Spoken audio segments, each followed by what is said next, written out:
हर हर महादेव, जय सिया राम। कैसे हैं आप सब? तो श्री हनुमान जी महाराज लंका के भीतर गए। सामने द्वार पे ही लंकनी से मुलाकात हुई। लंकनी ने श्री हनुमान जी महाराज को रोका। श्री हनुमान जी महाराज ने लंकनी को एक घूसा मारा तो वो खून की उल्टी करके दूर फेंका गई। श्री हनुमान जी महाराज लंकनी के पास जाकर पूछे, कैसा लगा? लंकनी ने कहा, क्या? श्री हनुमान जी महाराज ने कहा, अभी जो प्रसादी दी थी, बोलिए वो कैसा लगा? लंकनी ने हाथ जोड़कर कहा, हनुमान जी मैं धन्य हो गई। श्री हनुमान जी महाराज बोले, अभी जो प्रसादी मिली, अभी जो मुक्का पड़ा, तब मालूम पड़ा कि धन्य हो गई।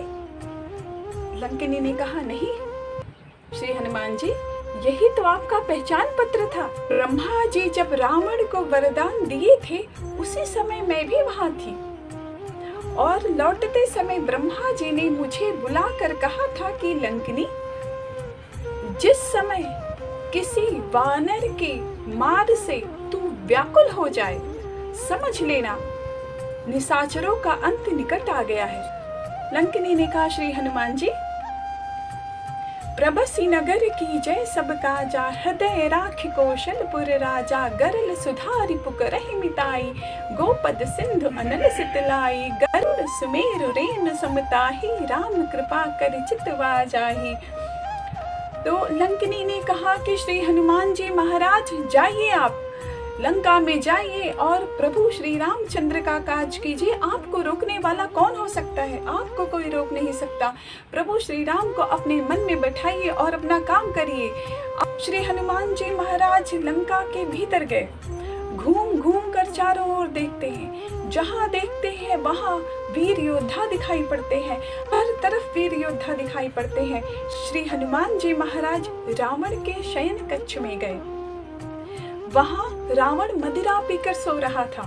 श्री हनुमान जी महाराज लंका में घूम घूम कर देखे, उन्हें श्री सीता मैया कहीं दिखाई नहीं दी। अच्छा, वाल्मीकि रामायण का एक प्रसंग कहता है कि श्री हनुमान जी महाराज रावण के भोजनालय में गए। वहाँ रावण की जूठी थाली रखी हुई थी। उसे देखकर श्री हनुमान जी महाराज समझ गए कि रावण का अंत निकट आ गया है। वो कैसे? रावण ने अपनी थाली में दही जूठा छोड़ा था और दही जूठा छोड़ने वालों की आयु क्षीण होती है। आपने ये नोटिस करा होगा कि हमारे बड़े बुजुर्ग जो हैं, वो जब थाली में दही लेते हैं कटोरी में, तो वो पूरा खा लेते हैं और जो बची हुई दही होती है उसमें पानी डालकर वो पी जाते हैं। इससे कहा जाता है कि दही जूठा छोड़ के रखने से आयु क्षीण होती है। ये देखकर श्री हनुमान जी महाराज समझ गए कि अब रावण की मृत्यु निकट आ गई है। पूरे नगर में श्री हनुमान जी महाराज सीता मैया को ढूंढते रहे, सीता मैया कहीं नहीं दिखी। समझिए, जब श्री हनुमान जी महाराज लंका में पहुंचे होंगे तो दीपक रखने का टाइम था। समझिए 6 बज रहा था। दीपक रखने के टाइम पे लंका का पाट अर्थात द्वार खोला गया। तो उस समय का अगर हम अनुमान लगाएं तो 6 बज रहे थे। लंकनी से जो मुलाकात हुई, इसमें 2 घंटे चले गए, समझिए 8 बज गए। तो 8 बजे से लेकर पूरी रात हनुमान जी महाराज घूमते रहे। उन्हें माँ सीता कहीं दिखाई नहीं दी। ढूंढते ढूंढते सवेरा